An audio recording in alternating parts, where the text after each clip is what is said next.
இந்த பரணி நட்சத்திரத்தில் பிறந்தவங்க சக்கரத்தாழ்வார் வழிபாடு, பழனி முருகன் வழிபாடு, இது ரெண்டுமே ஃபாலோ பண்ணீங்கன்னா போதும். கும்பகோணம் பக்கத்துல இருக்கக்கூடிய சக்கரபாணி கோயில் இருக்கு.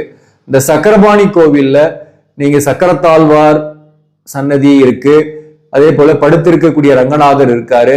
இதை போய் நீங்க வருஷம் ஒரு முறை போயிட்டு தரிசிச்சுட்டு வந்தீங்கன்னா உங்களுக்கு வாழ்க்கையில் இருக்கக்கூடிய கஷ்டங்கள் நீங்கும். சொந்த வீடு அமையிறது ஒரு பிற்பகுதியில் தான் அமையும். அதுக்கு நிறைய முயற்சி பண்ணி கூட சொந்த வீடு அமையாம தள்ளி போய்கிட்டே இருக்கும். அப்படிப்பட்டவங்க இந்த ஆலயத்துக்கு ஒரு முறையாவது போய் வேண்டிக்கிட்டு வாங்க, சொந்த வீடு அமையும். அதே போல கம்பல்சரி வருஷம் ஒரு முறை பழனி முருகன் கோவிலுக்கும் நீங்க போயிட்டு வர்றது உங்களுக்கு ஒரு மாற்றத்தையும் யோகத்தையும் தரும். நீங்க என்ன வேண்டிக்கிறீங்களோ அதை செஞ்சீங்கன்னா அதை கண்டிப்பா இறைவன் உங்களுக்கு அந்த யோகத்தையும் அந்த மாற்றத்தையும் வாழ்க்கை மாற்றத்தையும் ஏற்படுத்துவார். இந்த பரணி நட்சத்திரத்தில் பிறந்தவங்க பொதுவாகவே தான தர்மம் செய்யறது, மற்றவங்களுக்கு உதவக்கூடிய எண்ணம் உடையவர்கள்.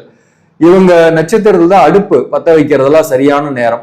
அந்த வகையில இவங்க மற்றவர்களுக்கு உதவுறாங்க, குறிப்பா அன்னதானம் செய்யறாங்க அப்படின்னா அது ரொம்ப ஒரு பெரிய ஏற்றத்தை கொடுக்கும். இவங்களுடைய வாழ்க்கையில ஒரு தீர்க்க முடியாத கஷ்டத்துல இருக்கும் போது கஷ்டப்பட்டாவது இவங்க கடனோடவும் வாங்கி அன்னதானம் செய்யறாங்கன்னு வச்சுங்களேன்.